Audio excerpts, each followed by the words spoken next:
പ്രിയപ്പെട്ട മോമിനിങ്ങളെ, അസ്സലാമു അലൈക്കും വറഹ്മത്തുള്ളാഹി. ഒരു മരണ വിവരമുണ്ട്. 42 വയസ്സുള്ള നവാസ് മുഹമ്മദ് മരണപ്പെട്ടിട്ടുണ്ട്. മഞ്ഞപ്പിത്തം ബാധിച്ച് സൽമാനിയ ആശുപത്രിയിൽ ചികിത്സയിലായിരുന്നു. ഇന്നാ ലില്ലാഹി വ ഇന്നാ ഇലൈഹി റാജിഊൻ. കണ്ണൂർ സ്വദേശിയായിരുന്നു. ബഹ്റൈനിൽ വെച്ചായിരുന്നു മരണപ്പെട്ടത്. കണ്ണൂർ ചെറുകുന്ന് സ്വദേശി പുളിക്കൽ നവാസ് മുഹമ്മദ് 42 വയസ്സാണ്. മഞ്ഞപ്പിത്തം ബാധിച്ചാണ് മരണപ്പെട്ടിരിക്കുന്നത്. ഇന്നാ ലില്ലാഹി വ ഇന്നാ ഇലൈഹി റാജിഊൻ. അല്ലാഹുവേ, ഈ മയ്യത്തിന് നീ പുറത്തു കൊടുക്കുകയും കാരുണ്യം ചെയ്യുകയും സൗഖ്യം നൽകുകയും ചെയ്യണേ റബ്ബേ. മാപ്പ് കൊടുക്കുകയും ചെയ്യണേ റബ്ബേ. ഈ മയ്യത്തിൻ്റെ പരലോക പ്രവേശനം നീ ആദരപൂർവമാക്കണേ റബ്ബേ.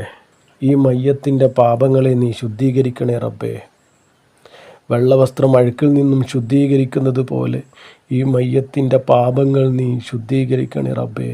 ഈ മയ്യത്തിനെ നീ സ്വർഗത്തിൽ പ്രവേശിപ്പിക്കണേ റബ്ബേ.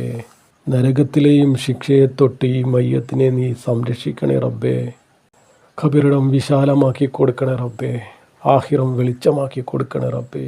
ഇതുപോലുള്ള പെട്ടെന്നുള്ള മരണങ്ങളെ തൊട്ട് പടച്ച റബ്ബേ എല്ലാവരെയും കാക്കട്ടെ റബ്ബേ. പ്രവാസിയാണ് റബ്ബേ. പെട്ടെന്നുള്ള മരണങ്ങളെ തൊട്ട് കാക്കണേ റബ്ബേ. അപകട മരണങ്ങളെ തൊട്ട് കാക്കണേ അല്ലാ. ഞങ്ങൾക്ക് സലാമത്ത് നൽകണേ റബ്ബേ. ഒരു പ്രകൃതി ദുരന്തത്തിനും നമ്മെ വിട്ടുകൊടുക്കല്ലേ അല്ലാ. ആ മരണപ്പെട്ടവർക്ക് നീ സ്വർഗം നൽകണേ അല്ലാ. അല്ലാഹുവേ, മഅഫിറത്തും മർഹമത്തും കൊടുത്ത് അനുഗ്രഹിക്കണേ റബ്ബേ. ആ കുടുംബം ഇതെങ്ങനെ സഹിക്കുമെന്നറിയില്ല റബ്ബേ. ആ കുടുംബത്തിന് ക്ഷമയും സമാധാനവും നീ നൽകണേ റബ്ബേ. അല്ലാഹുവേ, നീ ഞങ്ങൾക്ക് കാവലാകണേ റബ്ബേ. രക്ഷയാകണേ അല്ലാ. ഒരബദ്ധത്തിലും നമ്മെ പെടുത്തല്ലേ റബ്ബേ. എല്ലാവരും മരണപ്പെട്ടവർക്ക് വേണ്ടി ദുആ ചെയ്യണം. ഇതുപോലുള്ള മരണങ്ങളെ തൊട്ട് അല്ലാഹു തആല നമ്മളെല്ലാവരെയും കാക്കട്ടെ. പറ്റുന്നവർ യാസീനും ഫാത്തിയും ഓതി ഹദിയ ചെയ്യാൻ ഉണർത്തുന്നു.